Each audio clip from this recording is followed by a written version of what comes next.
Good morning, everybody.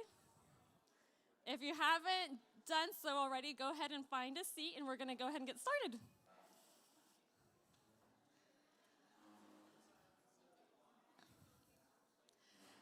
My name is Sarah Williams, and I'm so excited to welcome you to the first Catalyst of 2024. As you all know, Catalyst is a monthly gathering of local leaders and influencers. We really want this to be a space where we can come together and learn about topics that are affecting our community every single day. Our hope is that while you're here this morning, each and every one of you will connect with somebody who shares your same passion and your same vision, and that together, as you guys get to know each other and build trust, you guys will be able to together impact our community. We are a diverse group of people. We come from different perspectives, but we choose to come together for the benefit of our community. We want to take a second and thank CrossPoint just for the gift of the space. It's such a blessing that we get to use this building every month. And to our sound technician, Ryan, who, yes, clap for Ryan. He so faithfully volunteers his time every single month. So we really appreciate that, him and CrossPoint. We also want to take a second and honor all of our businesses and organizations that sponsored us in 2023. We appreciate it so much. We couldn't have done it without the sponsors. We are looking for sponsors for 2024. So if you are interested, please see Marvin, who's in the back right now, or one of the CMN board members before you leave today. Okay, so all of you, I see, have your cell phones in front of you. And if you don't, I'm sure they're at arm's reach. So go ahead and grab your cell phone, take a second, and just check in on your social media app that you are here at Catalyst. We want your friends and your colleagues to see that you're here because we would love to see them join us next month in February. So, and if you haven't liked or followed our page, you can find City Ministry Network either on Facebook or on Instagram. Just type in City Ministry Network and hit either like or follow. So as you're doing that, we are going to go ahead and start a video that will lead us to our first table talk discussion.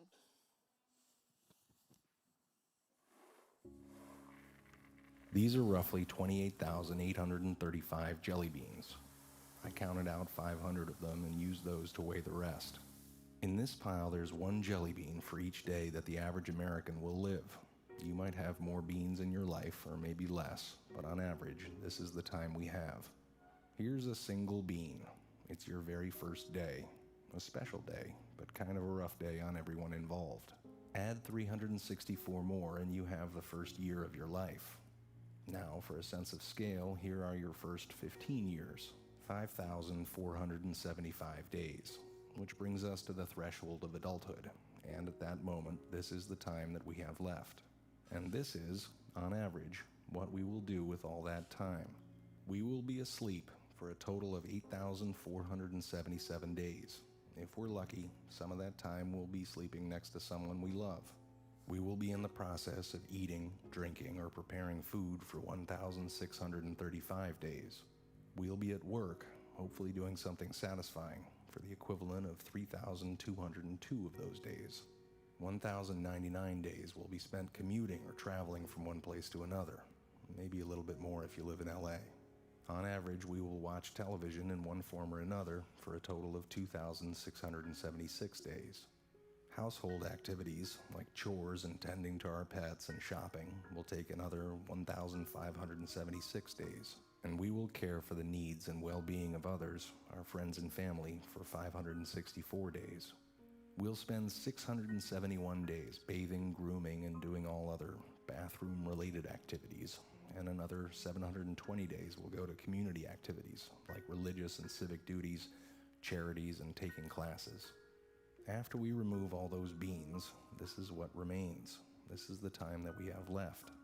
Time for laughing, swimming, making art, going on hikes, text messages, reading, checking Facebook, playing softball, maybe even teaching yourself how to play the guitar.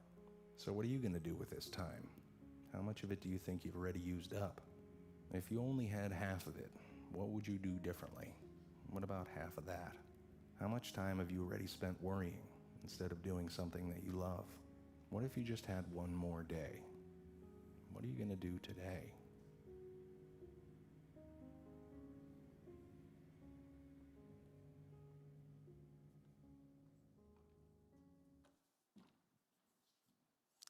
Okay, so that brings us to our first table talk question.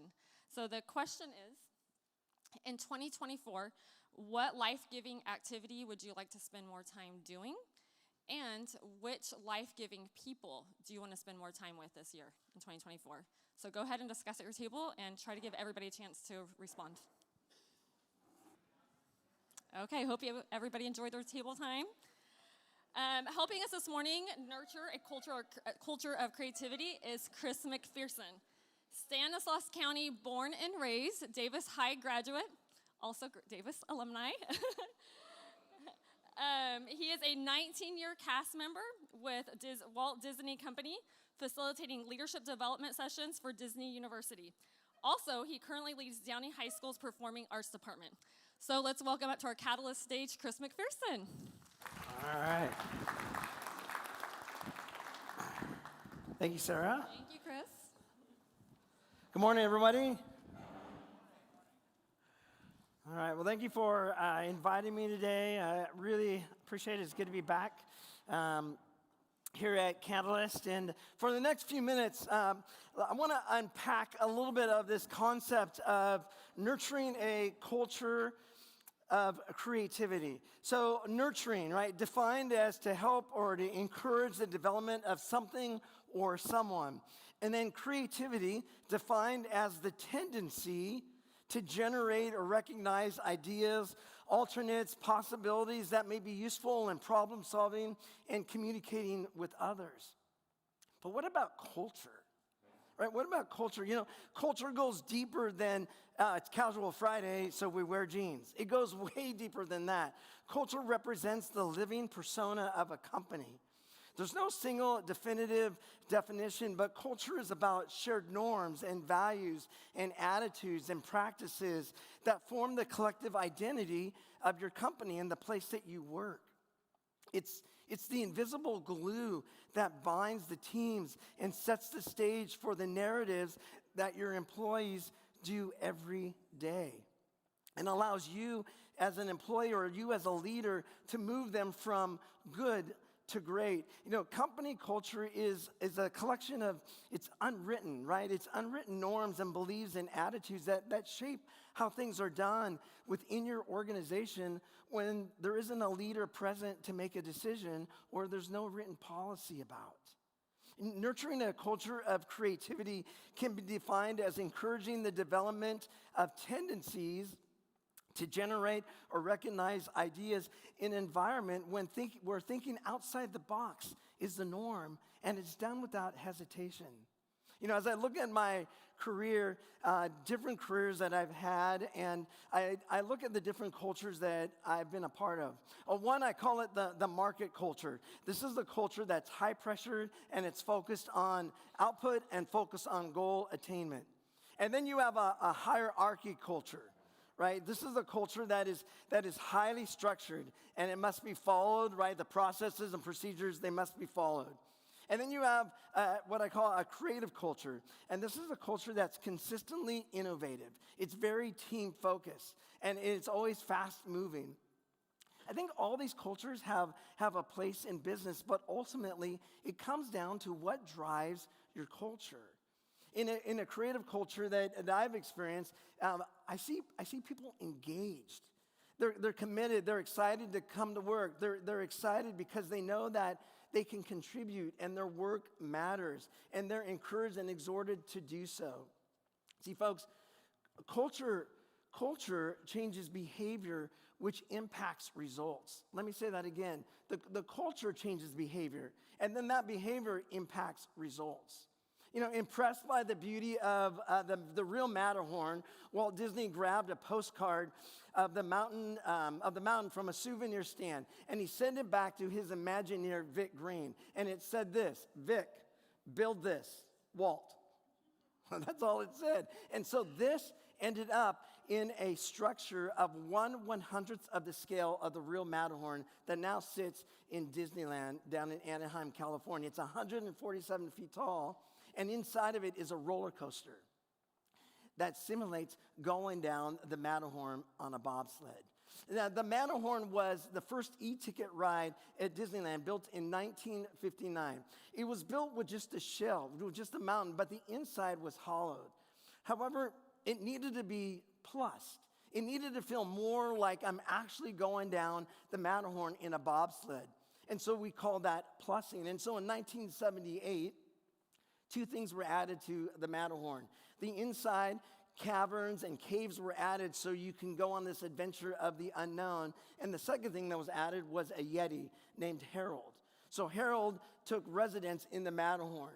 And then about 40 years later, Harold got plussed. And Harold then became animatronic, and they put lifelike animation and a stereo sound roar to Harold. See, Walt said that Disneyland means a lot to me, and it's something that will never be finished, something that I keep on developing, that I keep plussing and adding to, because it's a living, breathing thing that will need changes.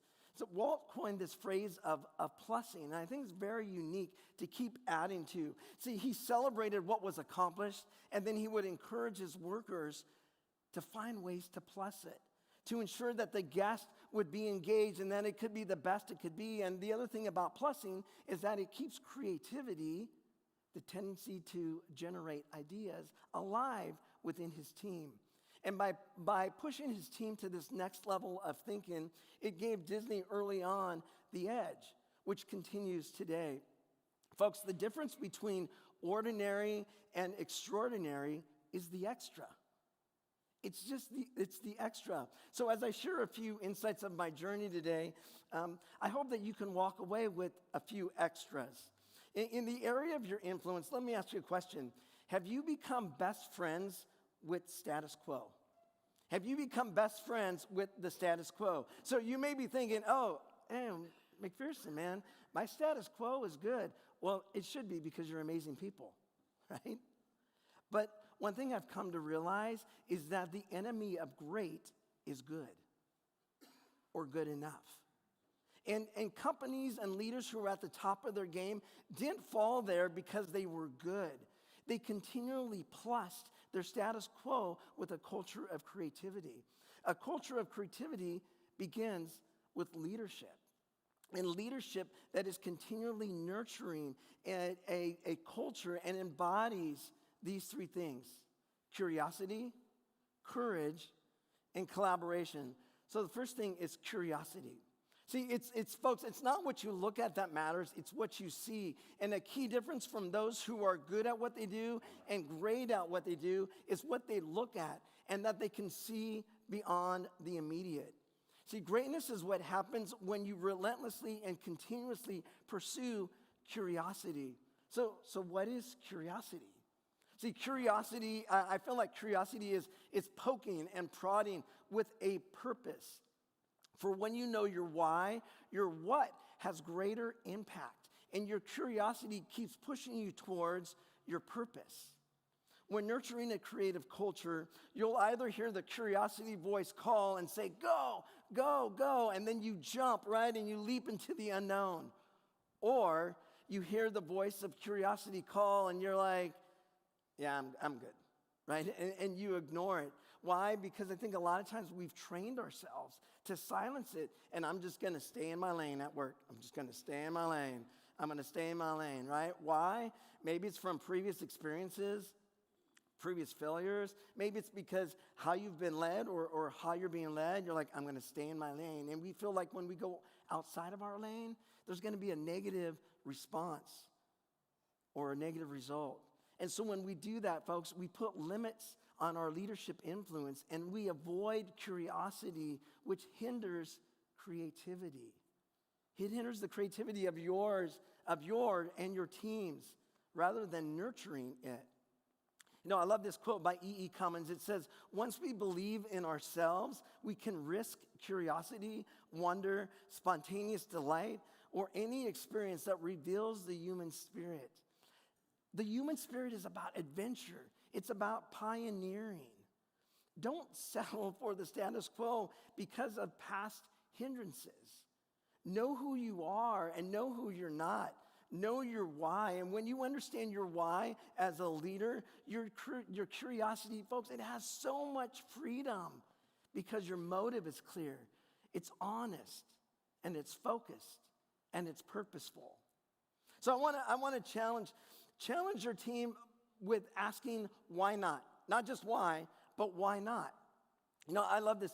I want to be a yes and leader, right? A yes and leader, not a no but leader. Let me explain this. Yes, and we can do this. We're going to need to find resources so that we can figure this out, right? But many times as a leader or many times in a meeting, right, what happens? It's like, no, but that will never work. We don't have enough money, right? And what happens? This wall goes up.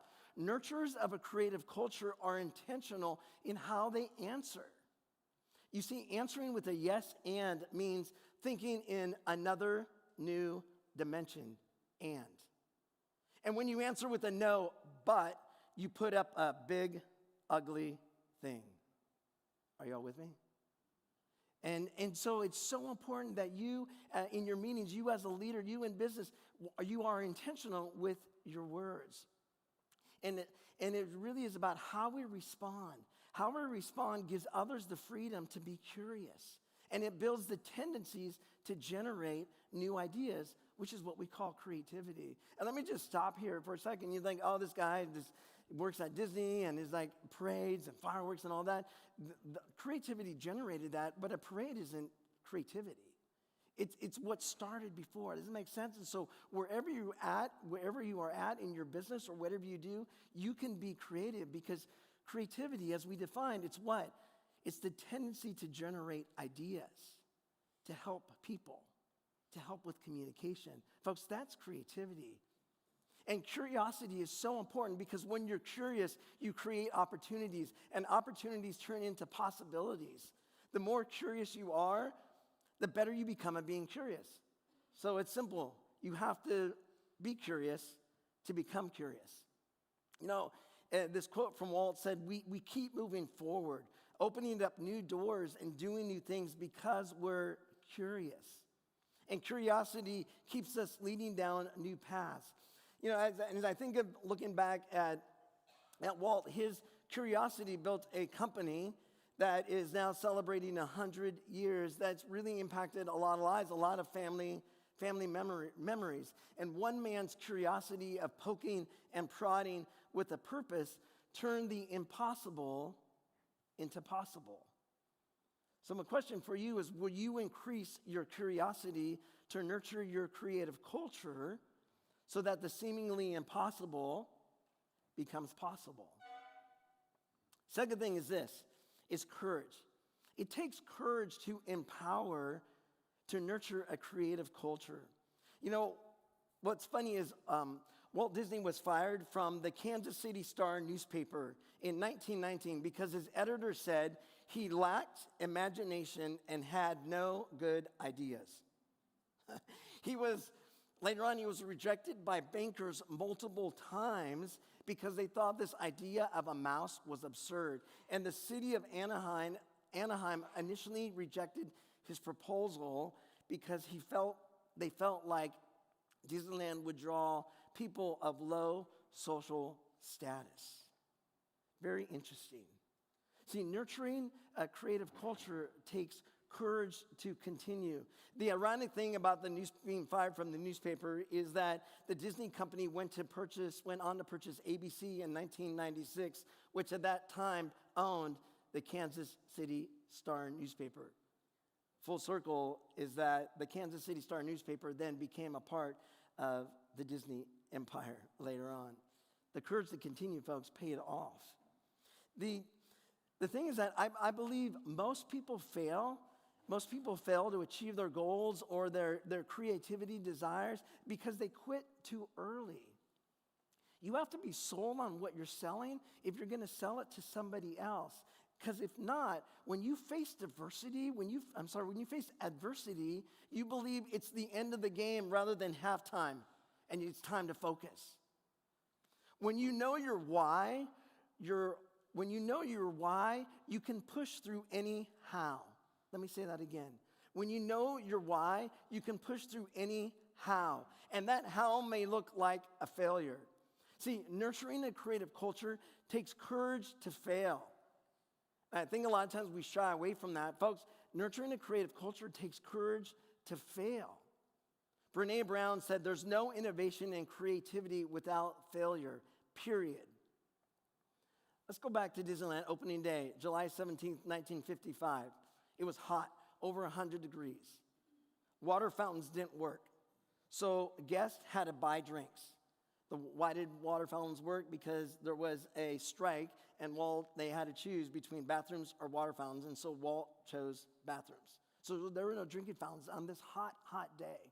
Guests had to buy drinks. Guests felt like it was a cynical way, right, to sell sodas. And then later on that day, the park ran out of food. The park ran out of drinks. The asphalt was just laid, and because it was so hot, it began to melt. And people were walking down Main Street, USA, and began to sink into the asphalt.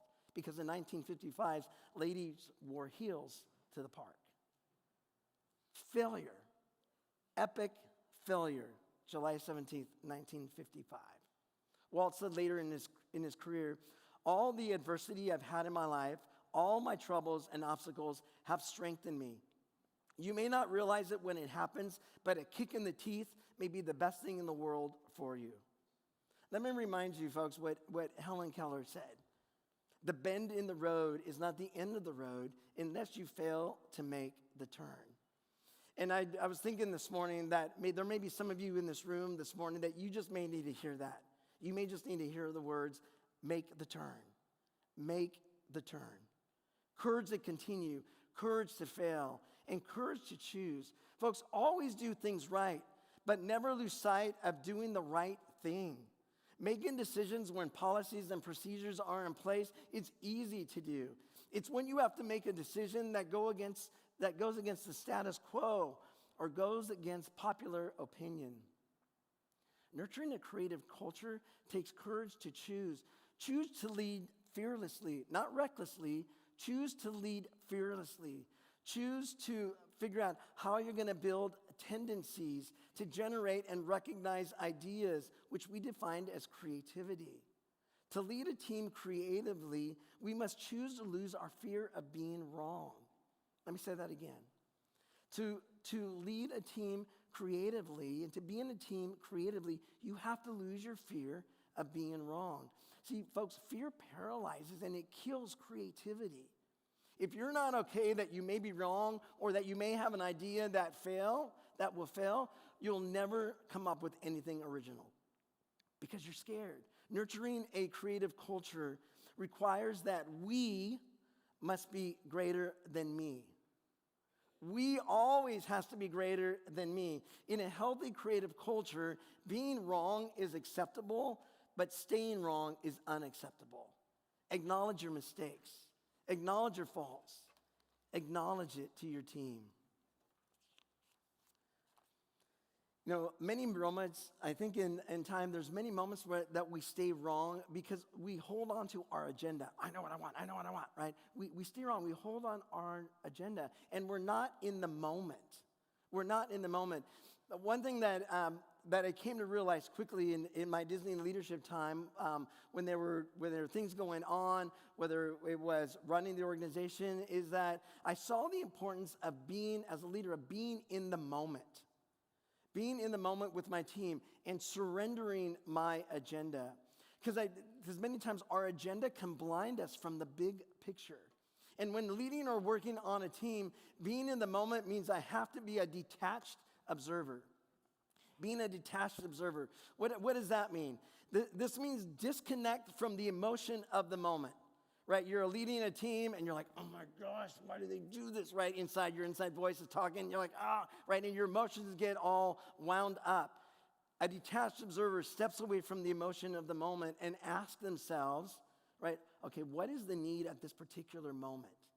Because if we focus on our agenda and our emotions, it blinds us, right, and we can't move our team forward. Focus your energy on being a problem eliminator rather than a problem identifier. We're really good at identifying problems. What we struggle many times is how do we eliminate them? So don't let your emotions drive you when you nurture a creative culture. Our leader self kicks in. We kick into high gear. Many times we open our mouth to speak, and what happens is it's interesting that our ears close. And the courage to choose may be to choose a different way than your own, to listen to another way, choosing to listen rather than speak.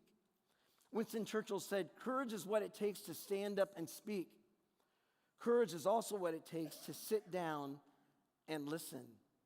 So my question for you is, will you nurture your creative culture by having the courage to continue, by having the courage to fail, by having the courage to choose to make the seemingly impossible possible? And then the third aspect I want to share that of nurturing a creative culture is collaboration. I love this being said, if you want to go fast, go alone. If you want to go far, go together. Collaboration isn't just about assembling a team and accomplishing a task. It's about a shared vision. Antonio de Saint said, if you want to build a ship, don't drum up people together to collect woods, and don't assign them tasks and work, but rather teach them to long for the immensity of the sea. Folks, the immensity of the sea is the vision of your company. That's the immensity of the sea. And as everyone on your team understands the vision, they will grow in their craving to contribute. They will grow in their burn to learn. They will grow in their desire to achieve. It's right? We get some pixie dust, we open it up, throw it out to our company, and everyone understands the vision. Reality? No. That's not reality. It takes hard work, because nurturing a creative culture is about finding what's inside of you, your skills and your passion, and connecting it with the vision so that it resonates with each person on your team. And folks, when that happens, it's unstoppable. You have to find with people on your team what they do best, they need to do most. What they do best, they need to do most. Because if they don't, their time on your team will be limited. So the goal of nurturing a creative culture isn't about you to get over the finish line. Nurturing a creative culture is about inspiring people to run with you. It's about inspiring others to run with you. As you collaborate with your team and communicate with your team, it will inspire people to take action. It will inspire people to take action. Snow White premiered at the Carthay Circle Theater in Los Angeles on December 21st, 1937. Huge success.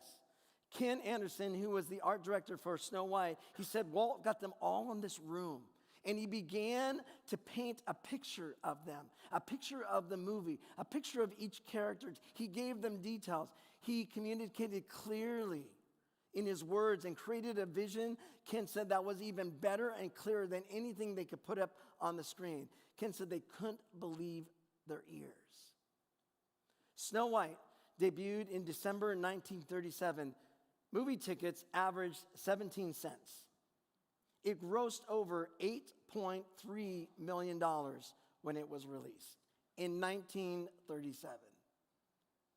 One of the highest grossing films ever in that time. Folks, why do I share that story? I share that story because leadership that nurtures a creative culture must have a clear vision and be intentionally communicated in a way that inspires people to take action. Walt knew he couldn't do it alone, but his ability to cast a vision so that people can catch it created a collaborative team. So my question for you this morning is, will you communicate intentionally and collaborate with those on your team to make the seemingly impossible possible? Folks, I said earlier, culture changes behavior, and that impacts results. Are you giving your team tangible opportunities to develop tendencies, to generate ideas? Are you painting a picture of the preferable future for your team and your company? Are you looking for ways to plus the status quo? So important To nurture a creative culture, it's not just about running, it's about inspiring people to run with you, but done in such a way that is intentional so that you can move from just being good to being great. I'll leave you with these 4 thoughts as I start thinking about 4 thoughts that have been important to me over the years of being a part of a creative culture and leading a creative culture and being a part of a team on a creative culture. These things stuck out. First thing is this. It's not what you can get for yourself that matters most. It's what you can give from yourself that matters most. And so as you go out, even at work today, think about not about what you can get for yourself, but what can you give from yourself. That just may be a word. That may be an encouragement. That may be like, hey, you're better than this. Let's do this together. What you can give from yourself will matter most. The second thing is this, is always look for the good. Always look for the good. Being positive in a negative situation, it's not naive. Folks, it's called leadership. Right? Third thing is there's no direct path to creative success. Right? Like I said, you don't just put on pixie dust and it's done. There's no direct path to creative success. Your success will depend on your willingness to go beyond the status quo. And I can tell you that for me, this has been true. The greatest reward that you will find will be in your most unexpected journey. And the last thing is this. Team. We must always be greater than me. It's not about you. Right? It's not about me. So we got to keep what's important and keep our purpose as the priority. See, the opportunity we have is not to discover a creative culture for ourselves. The opportunity that we have is to build a creative culture for each other so that we can not just survive, but we can thrive. And folks, I want to go to work every day, not just surviving. I want to go to work thriving. And it happens when we nurture a creative culture in others and putting ourselves out there to help build into the lives of other people. I want to thank you for your time this morning. I want to thank you for Catalyst, Marvin and Sarah, for allowing me to speak. Thank you, folks.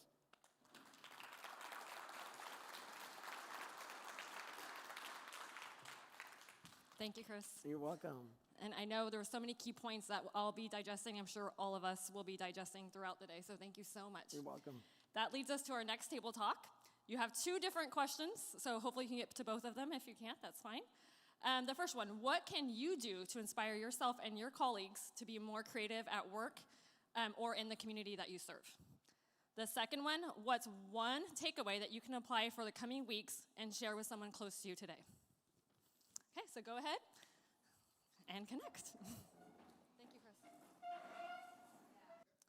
We have a few extra minutes, so as you're wrapping up, we are going to invite Chris back up on the stage and take a little time for some questions, maybe some responses. So Marvin's going to be walking around with a microphone, so if you have a question or anything that you would like to share with Chris, raise your hand, stand up. Marvin will find you.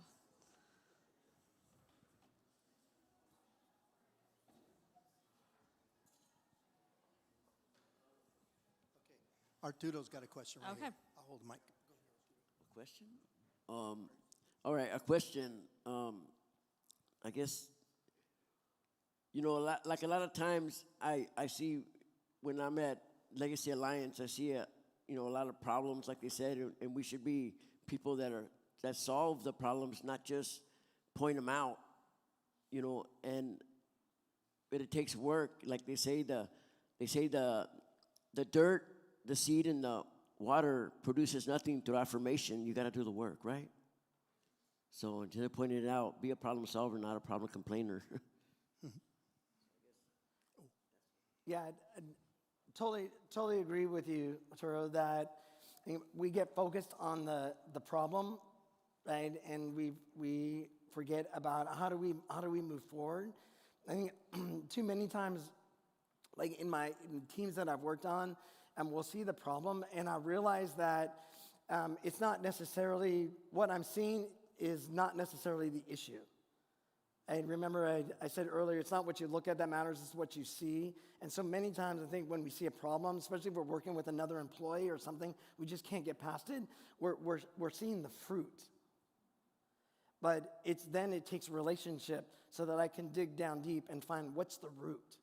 Because many times the fruit isn't the issue, because the fruit's always going to grow back. But I got to figure out what's the root and address that. And by doing that, then I've seen much different results. Does that make sense? Chris will be around later, so you can ask him more questions. Yeah, Jose. You want to make Make me Morgan run. I didn't really have a question. She had a question. Just kidding. How do you, in your experience or in your leadership teams, how do you see teams taking risk and be uncomfortable with failing, and then how do you move from conservativeness to conservative risk? I guess that's. Yeah, man, a great question. I said earlier is to be fearless, not reckless, and I think that's it. You know, there are some boundaries, right? And I think it's really important to establish with your team, you know. But for me, when I've seen that aspect of risk taking in the team, is to what is the purpose, right? What processes can we just put out there, right? And then what's the payoff? But it really is this aspect about failing. It paralyzes stuff, and so it's important for me as a leader that they see me fail, and that I acknowledge that, right? Yep, I made a wrong decision, right? It was a bad idea, right? And because I think when we ignore that, then what's going to happen is they'll do the same thing as well. And it's like, well, I don't want to be like that, and so not saying that. Hey, look at me, look at all my failures. But when there is one of those visible moments where we've taken a risk and maybe I've led that and I failed, I want to acknowledge that, but I also want to talk about the why, right? And then take that why and move it forward to say, like, okay, so what is the next step? You know, always keeping back to our purpose is really important. So I think to answer your question is acknowledging those moments and redefining what failure is. Right? That is so important. And those things have to be established right at the top, or you recalibrate to establish what does failure look like and how do we define failure. Making a mistake isn't necessarily failure, right? Not pushing through it, that's failure. I think really, really knowing that the team knows what does that mean. Does that make sense? Okay, a couple more questions.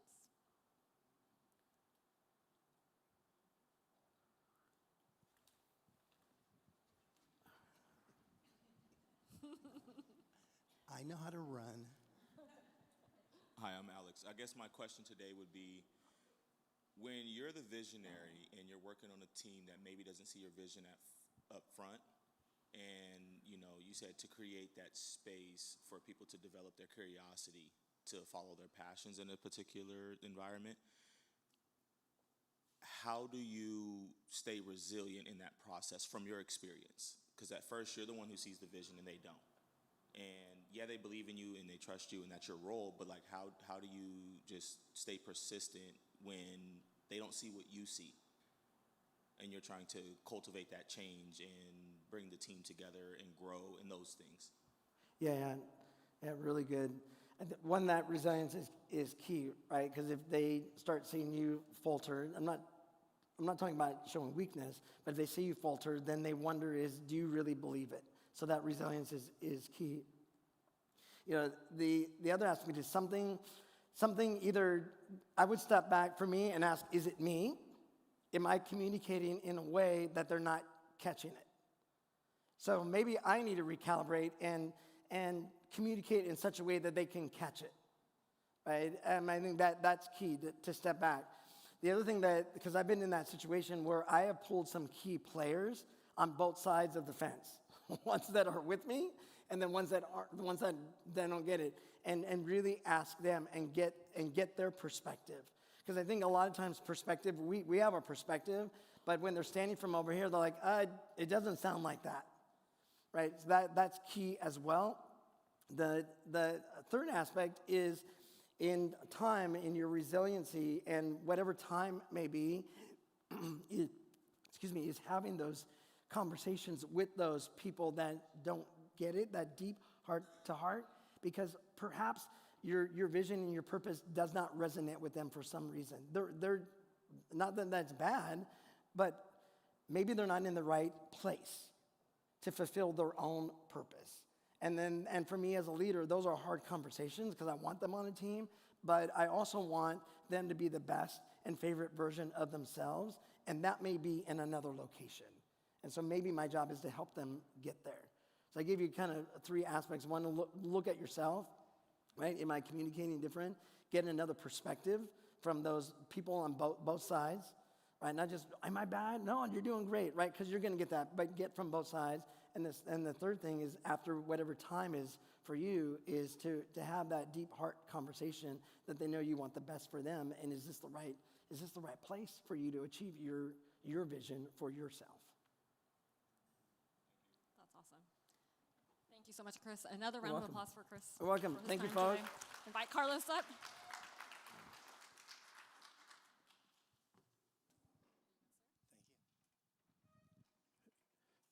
Good morning. So Chris will be in the back at the end for any questions. So please feel free to